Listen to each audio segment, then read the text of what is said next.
welcome to Interview 360. The giant panda is the ambassador of friendship from China to the world.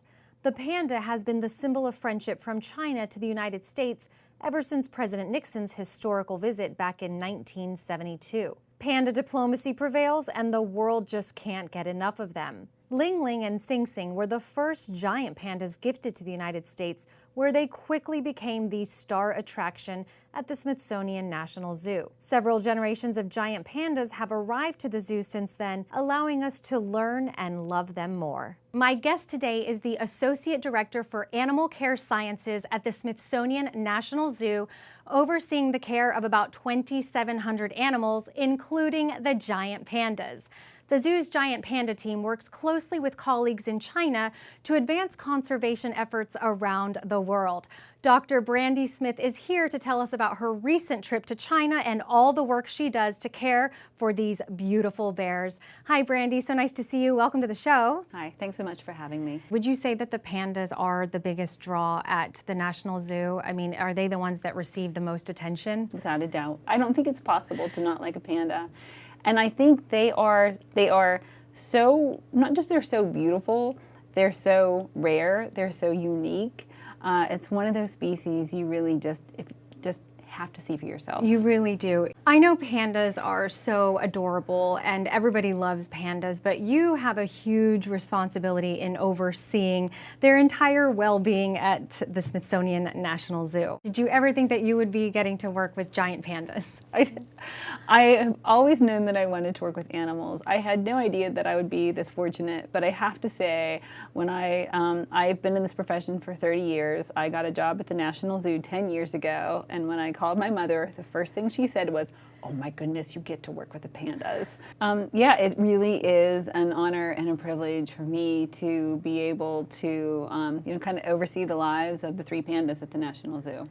The first pandas were actually a gift from China after President Nixon's historical trip back in 1972. How many pandas do we have currently at the Smithsonian National Zoo? We have 3 pandas. We have Mei Xiang and Tian Tian, and they came to the zoo in 2000, and we have their son, Bei Bei, who was born almost 4 years ago. Curious to know who actually gets to name the pandas. I know that they obviously have to have a Chinese name, but who gets to name the pandas? So at the National Zoo, Taishan and Bao Bao were named by a public vote. But Bei Bei was actually named by the First Lady of China and the First Lady of the United States. They came together and they selected Bei Bei as his name. Bao Bao, everybody was so heartbroken when Bao Bao had to leave to go back to China last year. How is Bao Bao doing? How is she doing? So Bao Bao is doing great. I just saw her last year. So I was curator of Giant Pandas when Bao Bao was born. So I think Bao Bao was my girl. And so I really, again, I don't have any favorites. I love all my children equally, but Bao Bao really holds a special place in my heart because it had been years since Taishan was born before we had Bao Bao. And so Bao Bao is our little miracle baby. So when I went over there, she had a big pile of bamboo shoots, which are especially delicious for pandas, and she was just eating those. What do you think, what is something that maybe most people don't really know about pandas? I mean, are they, in terms of their behavior, are they really emotional animals? And I remember one of our keepers saying when she started working with pandas, she was like, it's like managing a cloud because pandas are so mellow, they're so zen. But they really are, they're really fascinating. They have these, definite individual personalities. They're very smart. We always talk about Tian Tian. He's pretty laid back for a male giant panda. Anytime it snows, the first thing you get are pictures of pandas in the snow. And we were talking about Tian Tian, and he's just silly. So you don't see the photos of Mei Xiang. It's always Tian Tian that you see the first day in the snow. He just turns into a little cub and he starts doing somersaults down the hill and climbing trees and jumping off. Mei Xiang is a little bit more finicky, a little bit more fussy. And Bebe, oh my goodness, he is such a charmer. He is a charmer. He has all of us enthralled. So Bebe is so cute. Yeah. And we were actually talking earlier, and you had mentioned that Tian Tian actually had a little injury or a shoulder injury and was receiving acupuncture treatments. Yeah, so, Tian Tian, he's getting older. He's in his 20s, and that's older for a giant panda. And so we see him slowing down. He has a little bit of arthritis. And so we combine both Eastern and Western medicine, and we give him acupuncture, but we also do some new techniques like cold laser therapy, and we find it really helps him. He gets to interact with his keepers. He gets a little honey water while we're doing these treatments. So. Oh, he's living the life. Oh yeah, he loves it. Absolutely loves it. For me, I look at them and I think, oh, I would love to work with them. They're so cute, but this is a huge responsibility. What is really kind of the toughest part and the most enjoyable part? So I think it's almost everything you do is in the public eye. Literally everything you do. People know your name. Strangers know your name.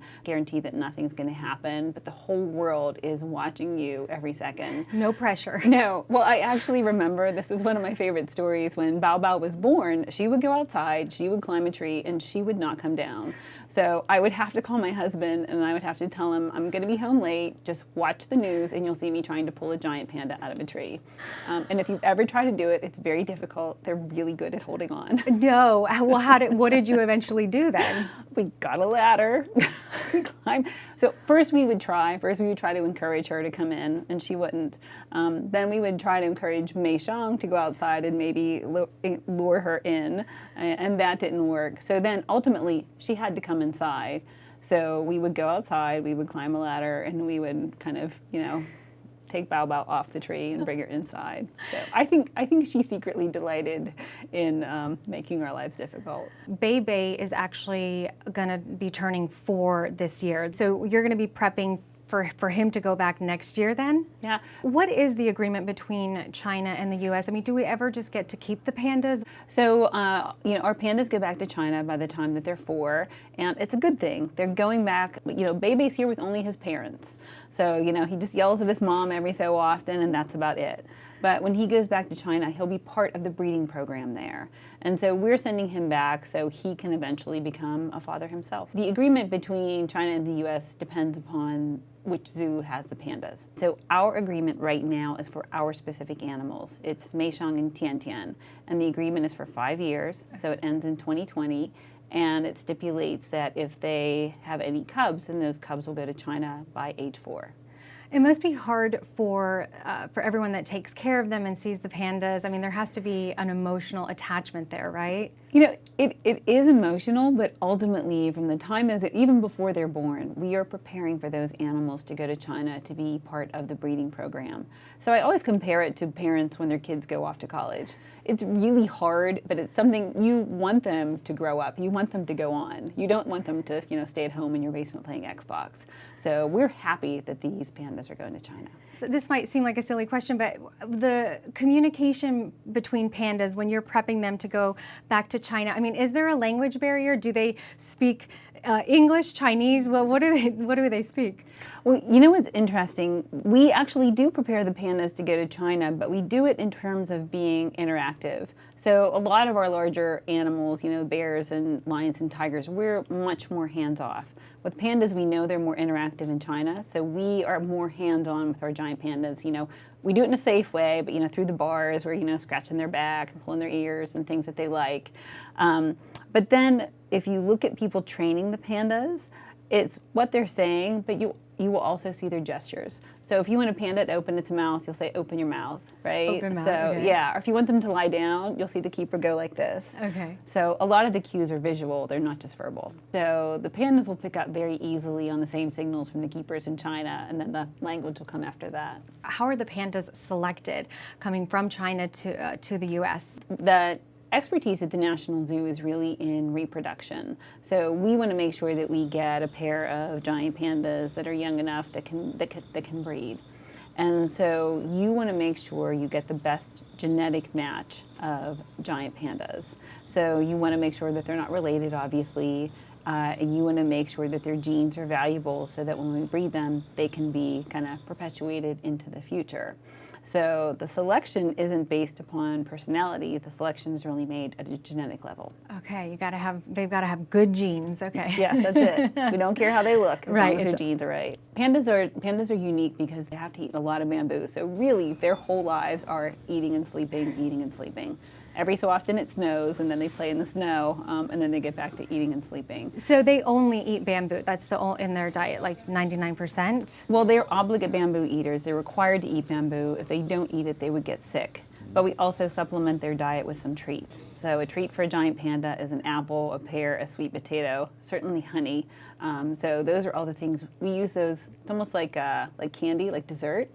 They're special treats that they get, and we'll use it for training.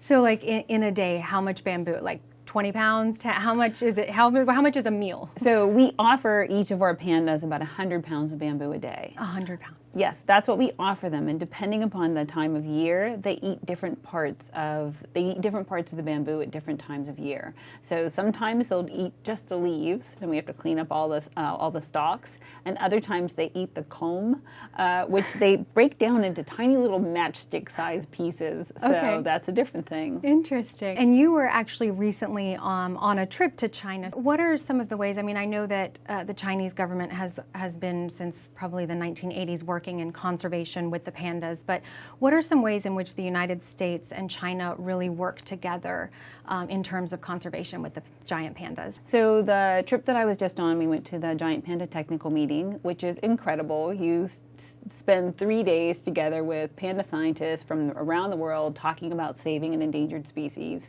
a really cute endangered species like the giant panda. So this one really was basically, talking about new techniques in husbandry and reproduction and nutrition and reintroduction.